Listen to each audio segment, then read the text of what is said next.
আসসালামু আলাইকুম রহমতুল্লাহি অবরাকাতুহ। প্রিয় দর্শক, দেশ এবং প্রবাসে যারা যেখান থেকে আমাদের এই ভিডিওটি দেখছেন, সকলকে আমাদের পক্ষ থেকে জানাই আন্তরিক শুভেচ্ছা ও অভিনন্দন।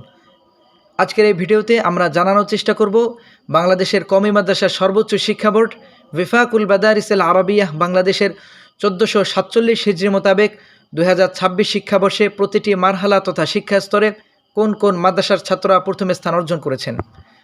লিস্টের শুরুতেই থাকছে ফজিলাত তথা মিশকাত জামাত। মিশকাত জামাতে 800 নম্বরে পরীক্ষা দিয়ে 764 নম্বর পেয়ে প্রথম স্থান অর্জন করেছেন মিরপুরের সুপরিচিত জামিউল উলুম মাদ্রাসার ছাত্র মোহাম্মদ আবু ইউসুফ। লিস্টের 2 নম্বরে রয়েছে সানাবিয়া উলিয়া তথা শরহবেকা জামাত।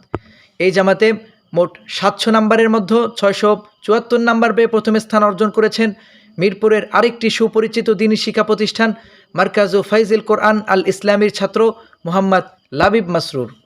লিস্টের 3 নম্বরে রয়েছে সানাবিয়া তথা কাফিয়া জামাত। এই জামাতে সারা বাংলাদেশে মোট 800 নম্বরের মধ্যে 780 নম্বরে পেয়ে প্রথম স্থান অর্জন করেছেন মিরপুরের দারুস সালামে অবস্থিত মারকাজু ফাইজিল কোরআন আল ইসলামের ছাত্র মোহাম্মদ নাবিল নুমান। প্রিয় দর্শক, লিস্টের 4 নম্বরে রয়েছে মুতাওয়াসিতা তথা নাহবিমির জামাত। এই জামাতে সারা বাংলাদেশে মোট 700 নম্বরের মধ্যে 690 নম্বর পেয়ে প্রথম স্থান অর্জন করেছেন নারায়ণগঞ্জের ফতুল্লায় অবস্থিত জামিয়া আশরাফিয়া মাদ্রাসার ছাত্র মোহাম্মদ আলাউদ্দিন। লিস্টের সর্বশেষ নম্বরে রয়েছে ইবতিদাইয়া তথা তাইসির জামাত। এই জামাতে সারা বাংলাদেশে মোট 600 নম্বরের মধ্যে 594 নম্বর পেয়ে প্রথম স্থান অর্জন করেছেন ঢাকার গেন্ডারিয়া অবস্থিত বাইতুল উলুম ঢালকানগর মাদ্রাসার ছাত্র মোহাম্মদ ইসমাইল খান। প্রিয় দর্শক, আজ এ পর্যন্তই। আবারও দেখা হবে অন্য কোনো ভিডিওতে। আসসালামু আলাইকুম রহমতুল্লাহি ওয়া বারাকাতুহু।